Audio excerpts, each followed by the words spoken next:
Hi மக்களே, ஈவினிங்காக கடை அடைக்கிற டைமில் பார்த்தீங்கன்னா கொஞ்சம் மழை ஆயிடுச்சு. சிலுன்னு சாரலாக இருந்துச்சு. ஈவினிங் டைம் நம்ம ஏரியா அப்படி தான் இருக்கும். இன்றைக்கி நைட்டு நம்ம வீட்டில் என்ன ஸ்பெஷல் அப்படின்னு பார்த்தீங்கன்னா, அத்தை சாம்பார் வச்சுட்டாங்க. தோசை மட்டும் சுடுமானாங்க. பிள்ளைங்க வெங்காய தோசை சுட்டு ஆம்லேட் கேட்டாங்க. அதனால் வெங்காயத்தை குட்டி குட்டியாக நறுக்கிட்டு கருவேப்பிலையும் நறுக்கி அந்த தோசைக்கு மேலே சும்மா தூவி விட்டு அப்படியே மாற்றி போட்டு ஆளுக்கு 2 தோசையும் அப்படியே ஒரு ஆம்லேட் கேட்டாங்க. அதையும் போடலாம் அப்படின்னு சொல்லிட்டு தோசை சுட்டுட்டு இருந்தேன். ஹஸ்பண்ட் பக்கத்தில் உட்காந்து நம்ம வீடியோஸ் எல்லாம் பார்த்துட்டே இருந்தாங்க. வீடியோஸை பார்க்கும்போதே சொல்லுவாங்க, இது எதுக்கு வியூஸ் போயிருக்கு, இது எதுக்கு வியூஸ் போல், நல்லா வீடியோஸ் போடும் அப்படின்னு சொல்லிட்டு எனக்கு ஏதாவது ஐடியா கொடுத்துட்டு டிப்ஸ் கொடுத்துட்டு அப்படியே சும்மா 2 பேரும் பேசிகிட்டே இருந்தோம். நான் வந்த உடனே தோசை சாப்பிட்டுட்டேன். பிள்ளைங்களுக்கெல்லாம் சாப்பாடு கொடுத்துட்டு அப்படியே வெளியில் வாய்ஸ் கொடுக்கறதுக்கு வந்துட்டேங்க. நேற்றுக்கு நைட்டு போட்ட வீடியோவில் நிறைய பேர் கமெண்டில் கேட்டிருந்தீங்க, அக்கா த்ரில்லிங்கான விஷயம் நீங்கள் பார்த்தேன்னு சொன்னீங்களா, அதை பற்றி சொல்லுங்கள் அப்படின்னு சொல்லிட்டு. த்ரில்லிங்கான விஷயம் அப்படின்னா, நம்ம வீடு இங்கே இருக்கா, அப்போ எங்களுக்கு நேற்றுக்கு சொல்லியிருந்தேன் இல்லையா, டாய்லெட் அங்கே இருக்கும்.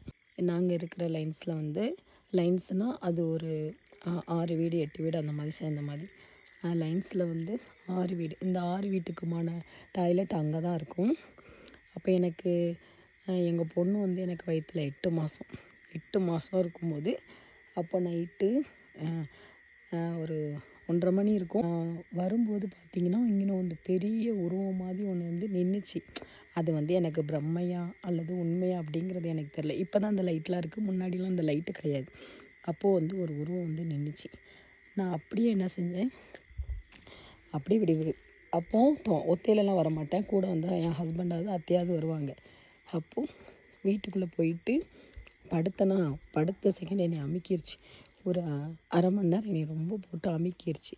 சில நேரம் நமக்கு கனவுல வரும்ல, எப்படின்னா யாரோ நம்மளை அமுக்கிற மாதிரியும், நம்மளால் கை கால்லாம் அசைக்க முடியாது, நம்ம கத்துற மாதிரி நம்ம கத்துவோம், ஆனால் நம்ம கத்துறது வெளியே கேட்காது. அப்புறம் கை கால்லாம் நம்ம அசைப்போம், ஆனால் நம்ம அசைக்கிறது வீட்டில் யாருக்கும் தெரியாதுன்னு.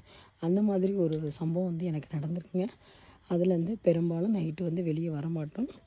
பட் முடியாத சில நேரங்களில் நம்ம தான் ஆகணும். அப்படிங்கும்போது அப்போ அங்கே வருவோம். கிட்டத்தட்ட கல்யாணம் ஆகி 10 வருஷத்துக்கு இந்த மாதிரி தான் கொஞ்சம் கஷ்டப்பட்டோம்.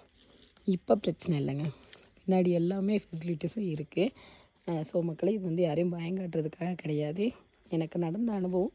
அதுவும் இல்லாமல் நீங்கள் கமெண்ட்டில் கேட்டிங்க அப்படிங்கிறதுக்காக தான் ஷேர் பண்ணுறேன். ஸோ இந்த வீடியோ பிடிச்சிருந்தால் மறக்காமல் லைக் அண்ட் ஷேர் பண்ணுங்கள். உங்கள் எல்லாருக்குமே குட் நைட். தேங்க்யூ.